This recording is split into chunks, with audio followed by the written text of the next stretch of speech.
everyone, welcome back. And if you're new here, my name is Jocelyn. I am a third grade 8th year teacher. Like, even just saying that, I can't believe it. I'm going into my 9th year next year. So in this video, I was asked to do a teacher tag, and this is the first time I ever do a video like this, so I'm pretty excited to share a little bit more of my life and just share more about who I am. So let's get started. The first question is, where and what do you teach? So I live in California, but I am located in NorCal in the Bay Area. So I teach in a school district up here. And like I said, I teach third grade. I've taught third grade for 7 years now, and my first year was the only year that I taught second. And I definitely prefer third over second, even though I loved it. The second question is, how much of your year was fully remote versus hybrid versus fully in person? So for this school year, we were remote from August 2020 all the way up until this April in 2021. So if you take a look at a few of my week in my teacher life videos, you'll notice that I now have class from 10 in the morning to 12 p.m. all on Zoom.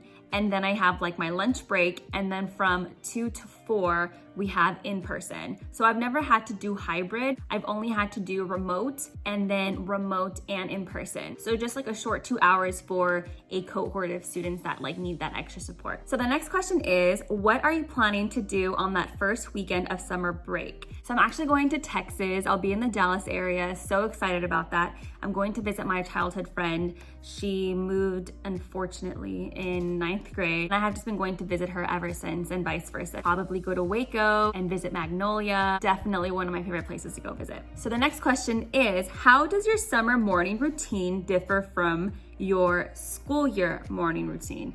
Oh my goodness, so different. For my morning routine during the school year, I wake up super early, make some coffee. This is around 7 a.m. or so. And then I love to do my devotionals and then read after. And then if I get a chance to, I'll journal or do some type of like gratitude or reflection in a journal. And then after that, I usually lesson plan up until 10 a.m. And then that's when I start my teaching day. I would say during the school year, I'm very productive and have like a consistent routine. For summer morning routines, it is so different. Like, I'll get up around maybe 8 or 9, and just depending on what I did the night before, because I don't have work.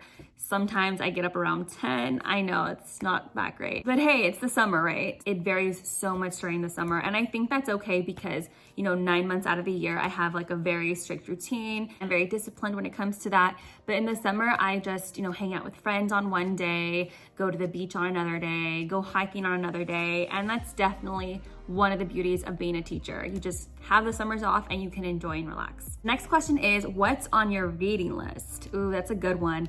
I actually challenged myself to read 1 book a month, and so far I've stuck to it. I've finished 5 books already, and it's May. So if you're interested in knowing what I've already read this year, let me know in the comments below. For June, I'm planning to read, I believe it's called Cleaning Up Your Mental Mess by Dr. Caroline Leaf. I love her. I just love how her books give you practical strategies to really refocus, have that healthy mind, and heal from anything in the past and things like that. I'm really huge on all of that. So I'm definitely reading that in June. And then for July, I'm planning on reading a book called The Future of the Latino Church. It's by Daniel A. Rodriguez, and I'm huge on like my faith and ministry. And then for August, I would love to read a teacher book. So if anyone has any suggestions, please comment below. I would really appreciate that. And I'm really interested in more of like how to create that comfortable atmosphere with my students, promoting equity in schools and SEL. So any books that are centered around that would be awesome. The next question asks, what's on your watch list? I'm not a huge show person. It's like rare. I'm more of like, oh, I have a meal to eat. Let me quickly turn on HGTV and watch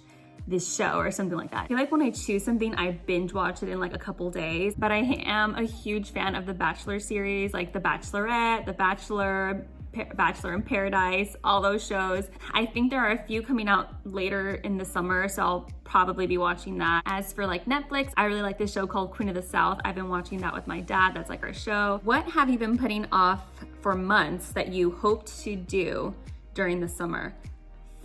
This is such a hard question. Honestly, I feel like it's rare to put something off. Like if something's bugging me or I need to get something done, I'll try and get it done that month. So I think for me, I would say hanging out more with family. I haven't been able to do that as much because of, the situation that we're in right now. But now that more restrictions are being lifted and all of that, and people are getting vaccinated, I'll definitely be hanging out with family so much more this summer. I'm so excited to just be able to go to my abuela's house, my grandma's house, or be able to go see my tios and my tias and my little cousins and just have that family time. So that is what I'm really looking forward to. And it's not like I said, it's not like I was putting it off, but I had to because of everything happening. So the next question asks, do you have a summer job or side hustle?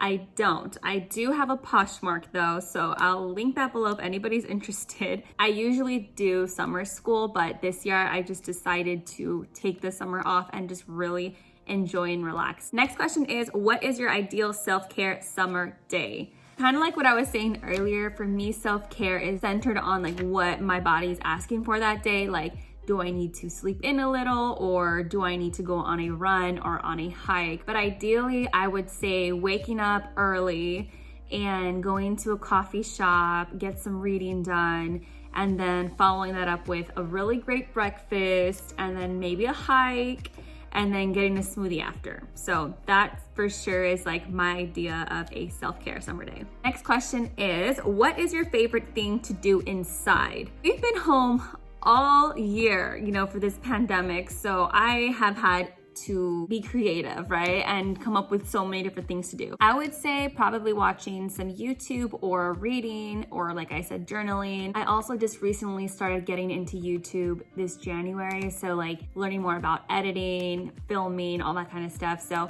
that's definitely been something that I've recently gotten more into, just being more creative in that way. And last question is, what professional development do you want to do, if any? This is the first summer I'm actually not signed up for any PDs. I wanted to take full advantage of this summer, but I would love to one day go to like a Get Your Teach On or Teacher Heart Out conference, like teachers conference. I think that would just be so fun. I am, however, leading a professional development for my school site on Bitmoji Classrooms, but that won't be until like August. But yeah, those are all the questions. I hope you guys enjoyed getting to know me a little bit more. If you have any other questions, feel free to comment below, and don't forget to give me some suggestions on books or some of your favorite TV shows that you're watching. And if you're not already, please subscribe for more teaching videos. I love posting a lot of week in the lives, classroom setups. And I also have videos on curly hair, so if that's something you're interested in learning more about, take a look at those as well. So yeah, thanks so much for watching, and I'll see you guys next time.